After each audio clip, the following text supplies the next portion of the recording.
Shalom everybody, hope you're doing well. Hope your week was great. Little Shabbat thought here from the United States of America, here visiting for the next few weeks.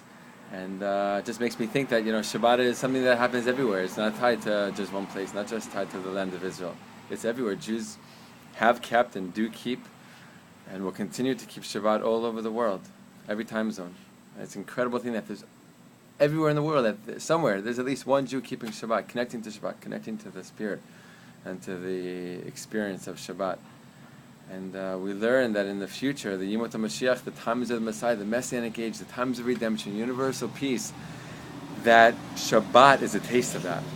Right? That on Shabbat we get to taste this future redemption, which is an incredible thing. I remember when I was in college and I was very, very involved in the activist community on my campus. We talked about that as an activist, as dedicating your life and trying to improve the state of this world. It could wear you out, it could burn you out, you could burn out. And there's so many problems, so many bad things, so much negativity you're constantly focusing on, because that's what you're doing as an activist, right? You're seeing the negative things in the world and you're trying to turn them into positive things. But when you're involved with so much negativity, sometimes it can drag you down. And later on in my college experience, when I started to tap in a little bit to this thing called Shabbat, before I was even fully keeping Shabbat, one of the first things I realized about Shabbat is what an unbelievable idea this is, a concept, a day, a 24, 25-hour experience every single week. One day we're forgetting about all the bad. Yes, it does exist, okay, but stay there. But I'm focusing now for the next 24, 25 hours just on the good, right? As if the whole world is already fixed, right? And going deeper, looking inside, getting an inside look at the world. And it was an incredible thing to cheer myself up, to lift myself up, to focus on the good. Right? After 6 days of focusing on what's not good, I take one day and focus on all the beauty and all the incredible things in the world. It's a very powerful thing, Shabbat. And it connects, this idea I think connects to this week's Torah portion. We're in Parshat Torah. And again, like I say all the time, there's a million things to focus on in every single Torah portion. But in this week's very first verse, there's something so profound and so beautiful, I think. The very first verse of this week's Torah portion says, we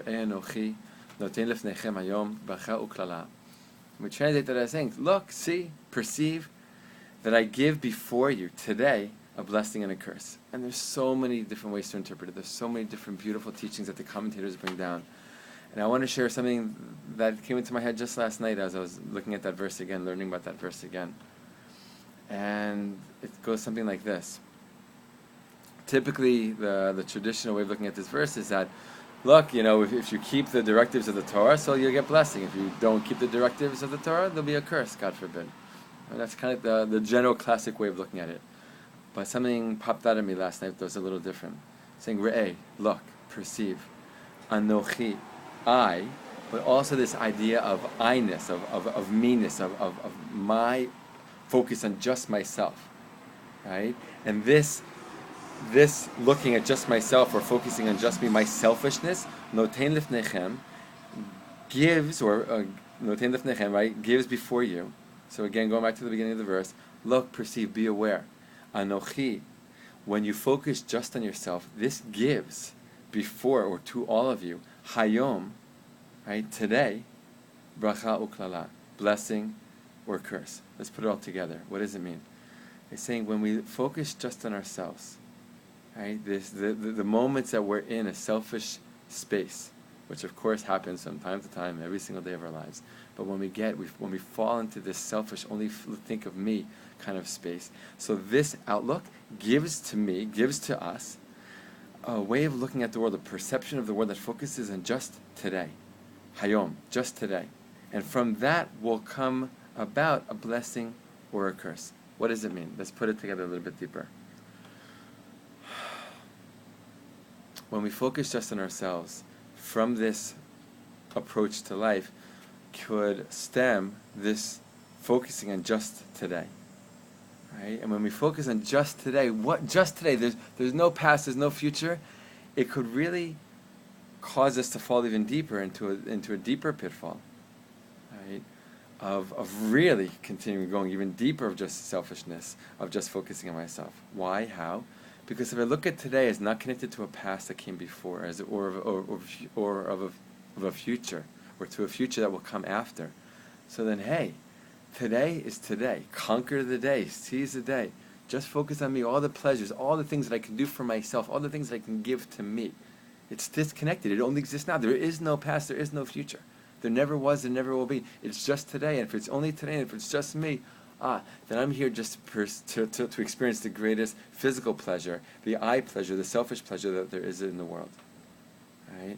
But then the end of the verse is coming to teach us, but wait a minute. There is in this world this idea of blessing and curse. Right?